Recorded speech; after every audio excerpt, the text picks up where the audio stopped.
E aí, vamos começar hoje com mais um vídeo do canal Filosofia Viral. E hoje vamos falar sobre o ócio criativo. Aproveitando que eu peguei 2 semaninhas de férias, olha aí que legal! E aproveitei aí nessa mini férias para desenvolver alguns talentos que estavam adormecidos, alguns talentos que eu nem sabia que tinha. E olha só que legal o que eu aprendi. Aprendi a tocar gaita de boca. Em 2 semanas eu aprendi a tocar esse maravilhoso instrumento, um sonho antigo que eu sempre quis. Bom, olha, escuta só. Olha só que legal.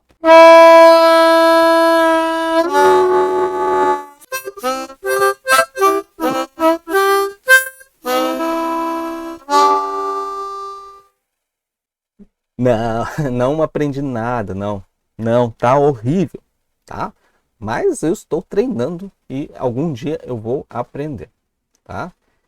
Talvez demore um tempo, né? É um projeto para a minha futura aposentadoria, daqui a uns 20, 30, não, 20 não, daqui a uns 40 anos.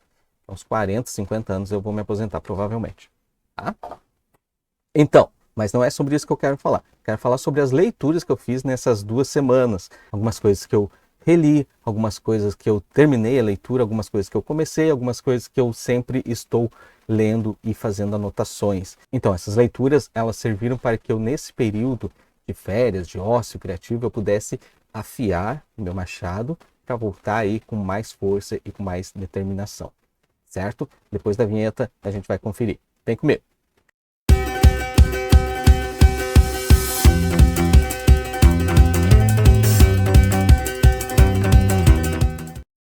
Então, vamos ver aí algumas ferramentas, né, que eu usei para afiar o machado nesse período de férias aí. Tem alguns livros aqui, impressos, né, que é sempre legal e é uma coisa que eu gosto muito, mas também os livros no Kindle, que facilita bastante a leitura e torna a leitura muito dinâmica, até pela questão da pesquisa, enfim, tá? Então, vou apresentar aí esses livros, assim, rapidamente. Não é uma resenha dos livros, é só mostrar aquilo que eu vi de livros nessas férias. Então, eu comecei minhas leituras com 2 livros muito pertinentes à nossa realidade atual. É o Algoritmos de Destruição em Massa, que vai aparecer aqui do ladinho, da autora Kate O'Neill, e o Big Tech, do Morozov. São 2 livros que falam muito dessa questão tecnológica que a gente vive hoje, do Big Data, e que assim, esses caras já falam isso já há algum tempo. Tem outros, né, autores que falam isso já há algum tempo, só que parece que no Brasil as coisas chegam assim muito atrasadas, mas o pós-pandemia, durante a pandemia e o pós-pandemia, fez com que essa realidade se apresentasse muito rápido ao Brasil, uma nova realidade, coisas que já vinha acontecendo nos Estados Unidos, Europa, na Ásia, que no Brasil é uma novidade e nós não sabemos lidar com isso. E é isso que esses 2 autores aí abordam. Eles abordam assim, dentro da realidade de países de primeiro mundo, mas a gente pode usar muitas coisas aqui no Brasil, até porque é uma realidade que chegou muito rápida e muito rápida no sentido de uma hora para outra, assim, a gente começar a conviver com esses termos, com a internet das coisas, Big Data, e na educação, então, nem se fala, né? A educação maker aí que surge com força total, principalmente no Rio Grande do Sul, mas que é uma coisa tão antiga já em outras partes do mundo, mas a preocupação desses autores é principalmente em relação aos cuidados que nós precisamos ter em relação a essas informações que nós disponibilizamos para essas grandes empresas. Então, o Algoritmos de Destruição em Massa, ele fala sobre essa relação de dados que são passadas e que são organizados em diversos setores da nossa sociedade que a gente muitas vezes nem percebe. E o Big Tech fala dessas grandes corporações aí que dominam a indústria de tecnologia. E no Big Tech o autor ele faz um prefácio para a edição brasileira muito interessante, que fala ali da época ali da eleição, dos fake news, daquela enxurrada de dados ali que a gente recebia todos os dias.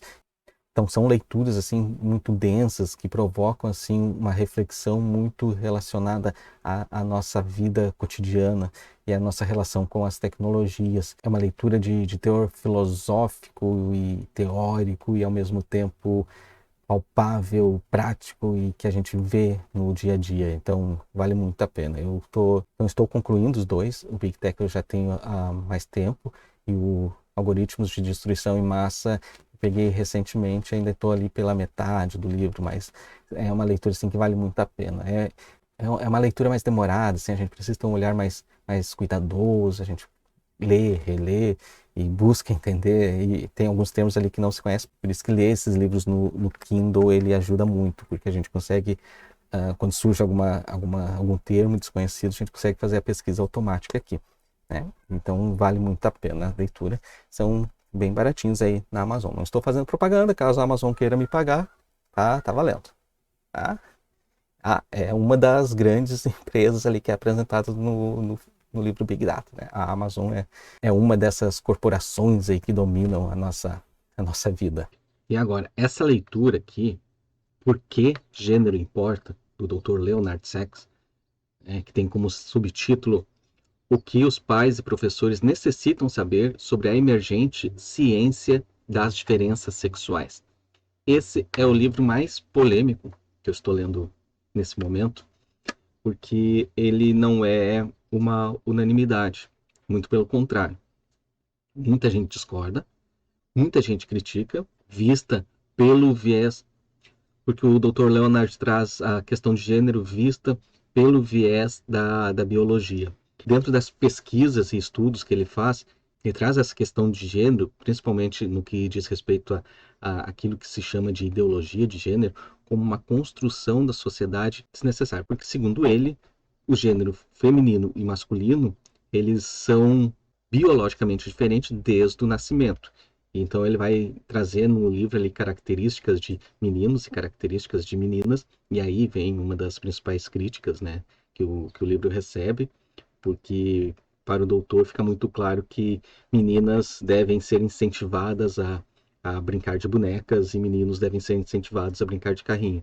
Meninas devem usar rosa e meninos devem usar azul. Basicamente é isso que ele traz naquilo que seria uma construção de gênero desvirtuada, porque segundo ele, esse debate ele acaba trazendo aí prejuízos para a sociedade. De uma forma ampla, é disso que fala o livro. Por isso ele é bastante polêmico, e as pessoas que estudam o assunto muitas vezes discordam daquilo que ele traz. É uma leitura que eu quis fazer, apesar de ter lido assim nas inúmeras críticas que é um autor que tende muito mais para um lado, né? Hoje em dia está muito dividido as questões em direita, extrema extrema esquerda, né? E ele seria um autor mais conservador que tenderia aí para a extrema direita, que é uma leitura que geralmente eu não estou acostumado. Mas eu costumo ler de tudo, até para poder conhecer e criticar, se for o caso. Por exemplo, eu não vou falar mal do Olavo de Carvalho se eu nunca li um livro do Olavo de Carvalho. Então eu fiz o sacrifício de fazer essa leitura do Olavo de Carvalho para poder criticar ele de uma forma bastante segura e sem achismos. Então, o meu objetivo ao ler esse livro foi justamente tentar entender o que se pensa a respeito das questões de gênero sob um ponto de vista diferente daquele que é o habitual e que estamos mais acostumados a ouvir e, em muitos casos, a defender. Então, assim, o livro ele traz uma discussão muito interessante e a gente consegue aproveitar, sim, algumas coisas do livro. Tem partes, assim, que são realmente questões assim de se refletir, de se pensar, de se analisar, e outras que são tomadas de uma visão muito mais limitada daquilo que é a realidade, né?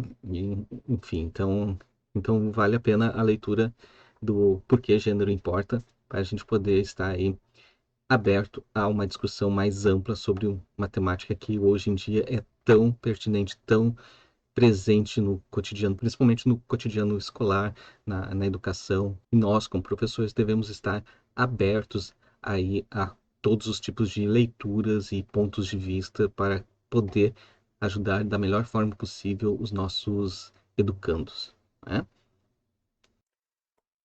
Como eu estou atualmente numa função de gestão, né, nos últimos 2 anos eu tenho lido alguns livros relacionados ao tema. E em todos os livros que eu leio, todos os livros sobre gestão, sobre organizações, sobre empresas, enfim, tudo que está relacionado à gestão, todos esses livros que eu li, eles acabam de alguma forma reportando a um livro específico. É um livro que eu já havia lido há muito tempo, né? Acho que provavelmente na adolescência, e, e aí eu peguei para reler, pelo menos algumas partes dele, né? E alguns capítulos, né, que são muito pertinentes, que é o melhor livro de gestão que você vai encontrar. A Arte da Guerra. A Arte da Guerra é fantástico, tá? Não vou, como eu disse, não vou fazer resenha dos livros, mas aqui o ensinamento maior da Arte da Guerra é: saiba quando você deve entrar em uma batalha. Não dê murro em ponta de faca. Se prepare, tenha paciência, se organize e só entre em uma batalha que você tenha certeza que vai vencer. Isso servia para as guerras lá da China, do Sun Tzu, como serve para as nossas batalhas diárias que nós enfrentamos aí ao longo da nossa vida. Então, é um livro excelente aí, é um grande aprendizado.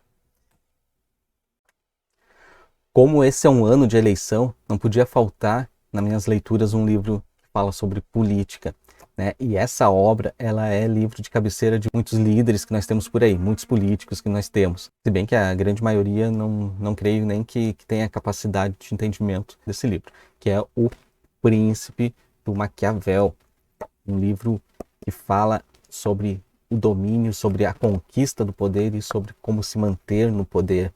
É um livro fantástico, é um livro muito bom, porque ele trata de assuntos muito atuais e que, para nós leitores que não somos políticos, né, que não temos grandes lideranças, ele nos traz ferramentas muito adequadas para identificarmos esses políticos maquiavélicos. O Maquiavel, ele é extraordinário porque ele vai revelar aí o modo de agir de muitos políticos que nós temos. Tá? Então, vale a leitura para que a gente possa, na próxima eleição, conseguir identificar aonde que esses políticos estão aí usando de artimanhas maquiavélicas, o que nem sempre é uma coisa ruim, tá? Mas depende muito da personalidade de quem usa. Maquiavel escreveu o livro para Lorenzo de Médici e o objetivo dele era muito claro, era ele próprio, Maquiavel, voltar ao cenário político, que ele havia sido excluído alguns anos antes. Né? Então ele é um grande puxa-saco aí do príncipe Lourenço, mas dá dicas extraordinárias de como ser um líder forte e não deixar-se dominar pelos seus adversários. Tá? Então vale a leitura aí. Em ano de eleição, Maquiavel é sempre recomendado. E assim, eu sempre gosto de revezar assim, entre livros mais densos, livros filosóficos, políticos, históricos, livros de educação, livros mais voltados assim para o aprendizado, com livros mais leves, mais fáceis, mais divertidos, ou livros mais de aventura, romances, livro policial, livros que trazem uma leitura mais agradável, no sentido de menos compromissado, ainda que esses livros eles também possam trazer diversos aprendizados. E para revezar, então, nessas minhas leituras desse meu tempo aí de ócio, eu peguei o livro Mulherzinhas, da Louisa May Alcott. Esse título é horrível, né? Uma tradução de Little Women, né? Que seria mais ou menos uma coisa como Pequenas Mulheres ou Mulheres em Formação. E ele é um livro muito fofo, muito fofo. Na verdade, olha só, tá todo amassado. Na verdade, é um livro que serve para aquelas pessoas que se interessam por história. Ele é um livro que tem um cenário riquíssimo. Ele é tipo uma novela das 6 da Globo, assim, sabe, aquelas novelas de época. Ele traz assim todo o contexto do século XIX ali nos Estados Unidos, né? E a vida dessas mulheres, dessas irmãs que ele acontece bem ali ele começa pelo menos na época da Guerra da Secessão, onde o pai das meninas, são 4 irmãs aqui na história, o pai dessas meninas ele vai para a guerra e as meninas ficam sozinhas na casa com a mãe, né? Se torna ali a grande provedora do lar. É um livro que tem ali uma pegada meio que de crítica à sociedade daquela época, mas ele traz ali um retrato muito fiel do que seriam ali o dia a dia dessas mulheres naquela época. Ainda assim, ele tem esse teor feminista, porque a autora ela é uma mulher muito à frente do seu tempo, e ela retrata uma das personagens, que é a segunda irmã mais velha, que é a Jo, ela retrata nessa personagem toda ali a sua indignação com alguns costumes, alguns algumas determinações ali dessa sociedade machista que se vive. Então essa personagem, ela é uma personagem feminina muito forte, né? E ela é muitas vezes citada aí no movimento feminista, um dos primeiros exemplos assim a ser seguido pelas mulheres ali que começam essa luta pela igualdade de gênero e querendo modificar essa sociedade machista, né? Tornando a sociedade mais igualitária. E por fim, para encerrar aí essa seleção de leitura, esses livros que eu acabei lendo, relendo, revendo, fazendo marcações aí durante essas férias, um autor que eu tenho lido muito nos últimos tempos, que é o Thich Nhat Hanh. É um monge vietnamita maravilhoso que fala sobre a arte do budismo e a vida plena. E esse livro aqui, A Arte de Viver, é um livro de cabeceira. A gente não precisa ler ele completo, assim, de uma tacada. É um livro reflexivo, a gente lê uma partezinha, reflete, a gente lê outra. Então, é um livro que eu já concluí, mas que eu estou sempre fazendo leitura de pequenos trechos dele. Então eu abro ele e leio pequenos trechos ou um capítulo, que é muito bom. Ele reflete aí sobre a vida, sobre a questão da impermanência, que, como todas as coisas, elas têm um fim, né? E então ele aborda aí questões de vida, de morte, sobre o amor, sobre o cotidiano, sobre a paz, sobre como a gente pode estar relaxando aí nesse mundo tão conturbado. Então é isso, eu quis compartilhar com vocês aí esse meu momento de ócio criativo e mostrar aí as ferramentas que eu estou usando para afiar o meu machado. Essa analogia do lenhador, né, que afia o seu machado para cortar melhor as árvores, deixando claro que não tem nada a ver com questões ambientalistas, é só uma fábula, né, de entendimento do quanto é necessário que a gente se prepare, que a gente tenha paciência, que a gente tenha um tempo de reflexão, de parar e rever algumas coisas que a gente está fazendo e buscar instrumentos para que a gente possa melhorar o nosso cotidiano, os nossos afazeres, seja no profissional ou no pessoal, certo? Obrigado, até a próxima!